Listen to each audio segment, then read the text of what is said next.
The card at the bottom of the deck is the moon, and the moon represents potentially deception, dishonesty, things hidden, but it could also be a phase, right? It could represent lunar phases, cycles of 27 to 28 days, and some kind of a time frame or timeline. Could represent intuition and the mystery. Definitely the yin side, the feminine archetype. That balance between yin and yang, the feminine energy in that. So we will refer back most likely to the moon card as we continue to go through the reading, but I kind of want to jump in here. I'm slightly curious. The Lovers card is just that. It's the card representing the lovers. Possibly Gemini, because it's got that sort of twin duality theme going on. But this is very much a card representing the yin-yang energy, the balance between the balance or polarity between the divine masculine and divine feminine. For some of you, this can indicate soulmates, twin flames, lovers. For others of you, this could be a head and heart decision that you need to be making, right? Now, I do feel, looking at the other cards, that this has more to do with a relationship. So if you've recently gotten into a relationship, this could be a soulmate or a really, really great partnership for you. And then I think back to that Sagittarius reading, and I think, man, if you're in Aquarius with a Sag, wow, right now, right? Now, crossing you is the Fool energy. And the Fool, for some, they think, well, it's about foolishness. But for a lot, it has more to do with, at least on the spiritual journey, it has to do with taking that blind leap of faith, right? Setting down your baggage, right? Putting your baggage behind you and going ahead, spreading your wings and taking off on this brand new adventure, leaping forward with faith and trust that there will be something there to catch you. And very definitely the butterflies and metamorphosis symbol, right? Change, growth. Moving from an uglier phase of life into a more positive, developed phase. So in terms of love, this is really about trusting, in that partner of yours, trusting that this relationship is good for you and positive. Now, crowning you is Blasted Oak. And I think for some of you, because of this position, this is what may come to pass or what's kind of on your mind really in that moment, the Blasted Oak. And that has to do with things that we build with our ego that are not based in, I want to say reality, but ego trip is reality too. I'm sorry to say it. But I think sometimes we build things that are more monuments to what we desire to have, and it may not be in our best interest. For example, we see somebody that we like and we say, well, I wish that, so-and-so would fall in love with me. Do you really? Would it be better to pray for a positive mate for yourself and not name names, but allow the universe to find a great match for you?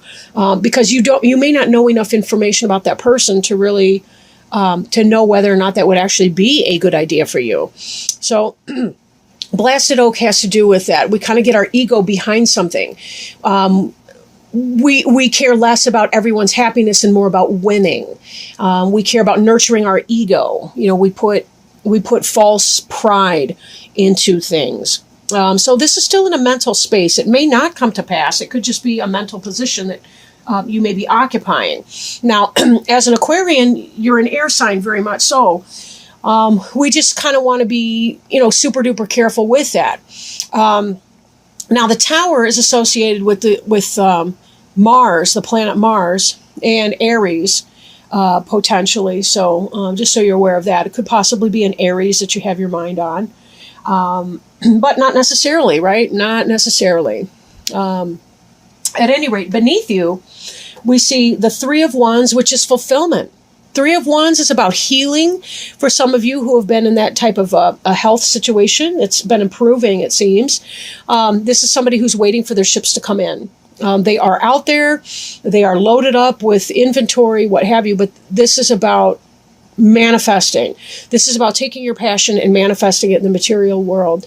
And you are waiting for those ships to come in, and you have experienced a great deal of growth along this process. Taken with the Lovers, the Fool card, and so forth, this really does seem to me that there's a lot of healing that can be had in your relationship with one another. And we see the snakes up the pole, which is a symbol of healing. We see it in the medical profession quite frequently. We also see that we have something like a maypole up here, again with the winding up a pole that is similar to the I want to say caduceus, I don't know if I'm saying that right, that we see in the healing arts. There is healing to be had in our sexual relationships with our divine partner or divinely provided partner. So that's definitely a part of that. I'm thinking Sexual Healing by Marvin Gaye, but you get what I mean, right? We're hopefully adults here. In the past, if you're not, you're probably mature anyway for your age. So, but anyhow, we have here the Two of Cups attraction. This is soulmate energy right here. The Two of Cups is divinely inspired. We have we have a couple beasts right here that are intriguing nonetheless, but we do have spiritual divine support helping us in manifesting this relationship.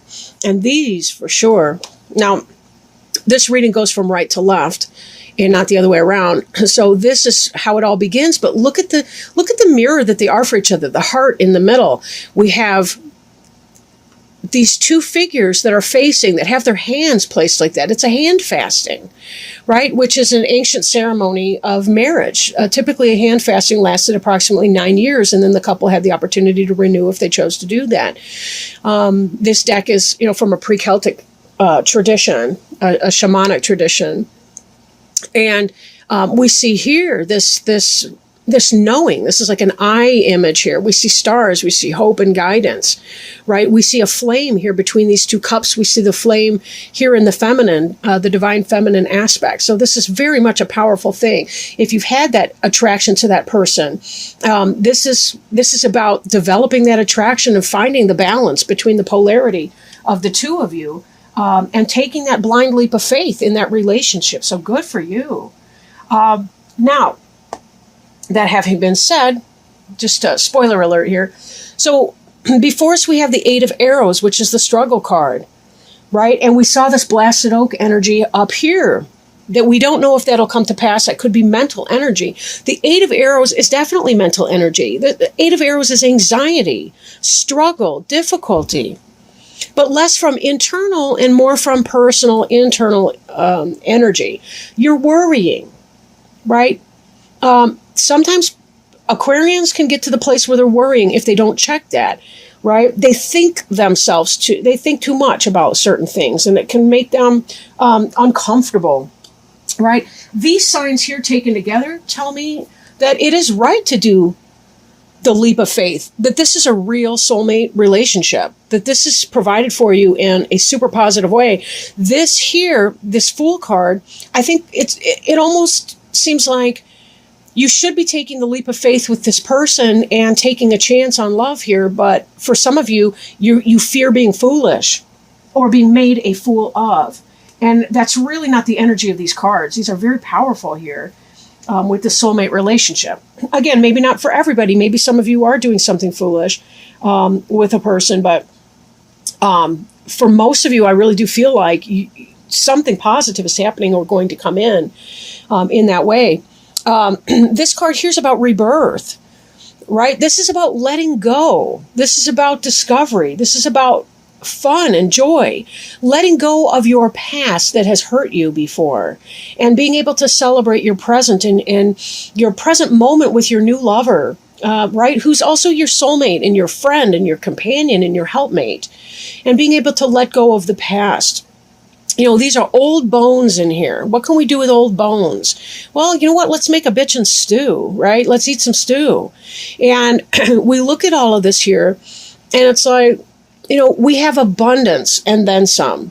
Now, Sheila Nagig has to do with the birth, rebirth, life and death.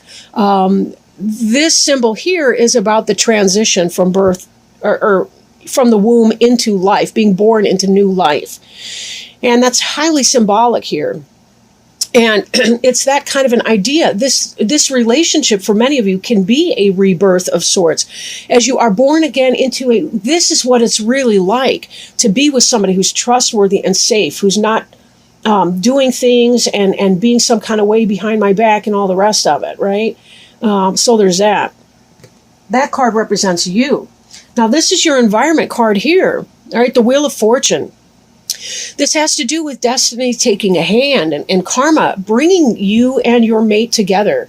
Even as we see these two here, and she's the divine feminine, the lunar, and he's the masculine, the solar. We see the moon and the sun balanced in this robe right here, right? We see again this element here of the deer, the horned animal, which we see right here in these partners. So we see this energy all over this reading here. Very super positive. This is about the divine has brought you what you wanted, for many of you, this divine mate. And it had to happen in divine timing, right? Divine timing. Now, this is in the hopes and fears. This hopes and fears. Now, this originally started to come out upside down. I don't really read reversals in here, but sometimes things will kind of shout out. And this seems to me like that passion, that energy, that attraction that you have now, there's almost a fear that's going to fade away and that they're going to be cheating and that you're going to be going through some hardship here with that. And I think there's some kind of mistrust, but I think it's intellectual. I really do think it's more about your fear of letting go. Sometimes people believe that, if they worry enough about something, they can take control over the uncontrollable. If someone's going to cheat and be nasty to you, there's nothing you can really do but walk away from the situation. You can't control whether they're going to be nice or nasty to you. Your final outcome card is the Three of Arrows, which is jealousy. And remember, jealousy is an internal state. I'm not reading evidence here of any sneakery. None of these cards indicate sneaky. I think in part you're experiencing some kind of fear about that. Be very careful that your intuition is guiding you correctly and that it's not being deceptive of you. And sometimes we can use our intuition in a way, and there's a very fine line between intuition and imagination. In fact, to reach our intuitive place in our mind, we kind of have to go behind our imagination. That's why, if you listen to guided meditations, a lot of times they start out, you're walking through the woods, you're walking on the coastline, you're walking on a beach. You're doing something like that because by beginning through your imagination, you will reach that little portal where all of a sudden you're not making it up anymore. There are elements and sounds and statements that are coming to you that you're not even creating that consciously. And so, be very careful here that you're not creating through your imagination some kind of nightmare scenario that doesn't have to exist. This here is mental energy, the struggle, the blasted oak even being in the crowning you situation. This is what you're fearing. You're fearing letting go and trusting in this person that's come into your life. But we see from these other cards, no joke, this is not some trifling person, right? This is not some King of Swords or King of Wands in reverse person. These are soulmate cards. Two of Cups is soulmate. Lover's card is soulmate, right? The Fool is that divine leap of faith as we trust. Allow yourself to trust in this process. Believe me, if they're not good for you, if they're cheating around and doing all kinds of things like that, the evidence will get there. But don't put your anxiety ahead of the evidence. Okay? I don't think that it's going to be there. I really don't. And why deprive yourself of happiness for no reason? Isn't it your turn? Is it not your turn to be happy? You have the opportunity at rebirth, at really knowing what those love songs are all about, at really knowing what it feels like to be cherished and respected. Note that in these, although they don't look exactly identical to one another, they're approximately the equal size, and they're looking at each other in the eyes, and their hands are matching. These are equals. These are equal partners. This is not an abusive or exploitive relationship here.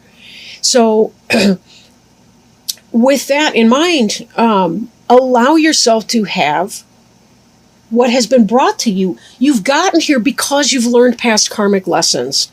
The Wheel of Fortune has brought this in because you are ready for it. You are ready for this, and you will experience that wonderful rebirth. Take your relationship one day at a time, 1 minute, 1 millisecond at a time if you have to, because sometimes that's overwhelming enough. But really do check your insecurities, right?